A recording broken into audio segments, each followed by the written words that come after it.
ফরিদপুরের জন্য সবসময় দোয়া ও শুভকামনা থাকবে। তবে ফরিদপুরের মাঠটা মাসে দুর্নীতি করে আমার 7 মিনিটের বেশি আমি খেলতে পারি না। দেখে আমার এমনটা দেব যাতে এরাম না হয় যে তুমি অতও না হয়ে যান। আসসালামু আলাইকুম, it's me Mehedi bro guys. আজকে চ্যানেলটা হচ্ছে আজকে আমি যাচ্ছি ঝিনাইদহ শহরে আমাদের সবার প্রিয় কাবির ফয়সাল ভাইয়ের সাথে দেখা করতে। সো আমরা কি তার সাথে দেখা করতে পারবো না? তো চলো ভিডিওটি শেষ পর্যন্ত দেখা যাক। গাইস, এই ভিডিওটা বিশেষ করে তাদের জন্য যারা আজেরা টিম বা কাবির ফয়সাল ভাইয়ের সাথে দেখা করতে চাচ্ছিলেন। সো এই ভিডিওতে আমি তোমাদের আজেরা টিম বা কাবির ফয়সাল ভাইয়ের সাথে দেখা করতে হলে কোন লোকেশনে যাইতে হবে এবং কি করতে হবে এভরিথিং সব এই ভিডিওতে থাকবে। গাইস, যাদের ইচ্ছা আছে কাবির ফয়সাল ভাইয়ের সাথে দেখা করবে, সো এই ভিডিওটা শেষ পর্যন্ত দেখলে তারা তাদের সাথে দেখা করতে পারবে।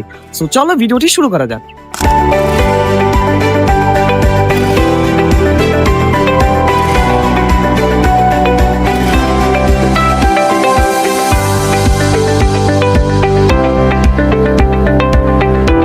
তো গাইস, ফাইনালি আমরা চলে আসি মানে ঝিনাইদহ শহর মেন শহর যেটা পায়রা চত্বরে।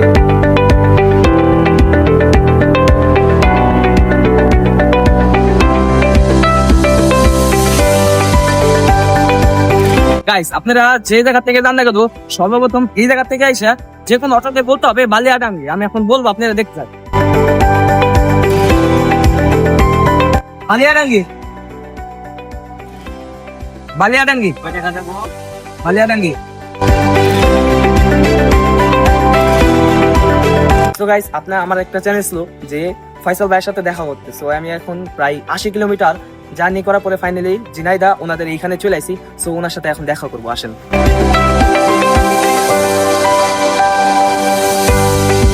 আমি হচ্ছে মানে চ্যালেঞ্জিং ভিডিও বানাই। সো আমার একজন চ্যালেঞ্জ ছিল যে পারলে ঝিনাইদহ যায় ফয়সাল ভাইয়ের টিমের সাথে বা যে কোনো একজনের সাথে দেখা করতে। সো অনেক প্রচেষ্টা করেছিল আপনার কাছে আইসে পাশা বললাম মানে এইটুকুই চ্যালেঞ্জটা, বুঝছেন? সহজ চ্যালেঞ্জ, আমাদের সাথে সবাই দেখা করে আর মানে ইচ্ছা করলে দেখা করা যায়। কিন্তু চ্যালেঞ্জটা হচ্ছে আমাদের কাছে কঠিন কেন, কোন সময় আমরা চিনিও না চিনি হঠাৎ চলে আসি দূরত্ব। হ্যাঁ, মানে রাত্রেবেলা হঠাৎ করে প্ল্যান এলো যে একজন কমেন্ট করছে যে ভাইয়ের সাথে দেখা করতে। সো ভাইয়া বললো যে দেখা করতে, রাত্রে চলে এলাম সকালবেলা। সারা রাত ধরে মানে এটাই ছিল যে ভাইয়ের সাথে কিভাবে দেখা করতে পারবো না, আপনি এত সবসময় ফ্রি থাকেন না। সো এটাই হলো মাথার টেনশনের জন্য রাত্রে ঘুমাই দিই পারিনি সারা রাত। হ্যাঁ, এটা হচ্ছে মানে অনেক প্রচেষ্টা করে। এর আগে হচ্ছে অনেক জনের সাথে ভিডিও বানাইছে, যেমন এই যে ঢাকা ভিডিও বানা আঁকি আপু আছে না, নাও চিনতে পারেন, ওনার সাথে মানে বিভিন্ন সবার সাথে হচ্ছে লাস্ট হচ্ছে আপনি বাকি ছিলেন। এই যে আমরা 10 জন সেলিব্রিটির সাথে আমার দেখা করে এলো। তো ভাই একটু দোয়া করেন যেন মানে আমি এটা হচ্ছে পড়ালেখার পাশাপাশি হচ্ছে ভিডিও বানাই। তো এই হলো এটাই করা উচিত। হ্যাঁ, পড়ালেখার পাশাপাশি হচ্ছে ভিডিও বানাই। সো দোয়া থাকবে। হ্যাঁ, আর আমাদের ফরিদপুরবাসীর জন্য হয়তো কিছু বলে দিতে পারেন। ফরিদপুরবাসীর জন্য বলতে ফরিদপুরের মানুষ আমাদের কাছে এক কথায় খুব মহান, কারণ আমাদের ড্যাশবোর্ডে অসংখ্য ফরিদপুরের অডিয়েন্স। হ্যাঁ, ইয়াং জেনারেশন বেশি ফরিদপুরের, তার ভিতরে অন্যান্য বয়সেও আছে। তো কমেন্ট সেকশনে গেলেও প্রচুর পরিমাণ দেখা যায় ভাইয়া ফরিদপুরে আসেন, ফরিদপুর থেকে দেখছি, ফরিদপুরে দেওয়া রইল এই ধরনের। আর ফরিদপুর থেকে আপনারাও এর ভিতরেও কয়েকজন আসলেন। তো এই কারণে সব মিলে ফরিদপুরের মানুষের প্রতি আমাদের একটু বিশেষ সম্মান আছে। তাদের জন্য আমার তরফ থেকে সালাম রইল, দোয়া থাকবে। আর আমরাও চেষ্টা করবো ফরিদপুর গিয়ে ঘুরে তাদের ভালোবাসাটা ওখান থেকে সরাসরি নিয়ে আসার।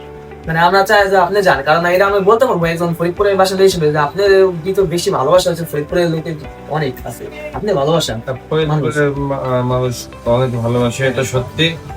আর ফরিদপুর ঘোরার উদ্দেশ্যে আমরা ইনশাল্লাহ যাবো। কিন্তু আগেও আমরা আর একটা ভিডিওতে বলেছিলাম যাবো, কিন্তু যাওয়া হয়নি হয়তো কোনো কারণে। তবে ইচ্ছা আছে, আমরা দ্রুত ইনশাল্লাহ যাবো। দোয়া করে যান আপনি আমাদের ফরিদপুরে যান। হ্যাঁ, আর বিশেষ করে ফরিদপুরে গেলে আমাদের বাসায় দাওয়াত রইল আপনি। সো গাইস, আমার এইটুকু চ্যালেঞ্জ ছিল যে বিশেষ করে ফয়সাল ভাইয়ের সাথে দেখা করতে, কিন্তু গাইস এটা আমি মানে কল্পনা করতে পারিনি যে ভাইয়ের সাথে দেখা হবে। সো ফাইনালি এই চ্যালেঞ্জটা কমপ্লিট। সো এখন যারা আছে ভাইয়া তাদের সাথে দেখা করবো। সো গাইস, আজকে ভিডিওটা এই পর্যন্তই। ভালো লাগবে আর লাইক ও সাবস্ক্রাইব করো। নেক্সট কার সাথে দেখা করবো তো এই ভিডিওটা এই পর্যন্তই। বাই।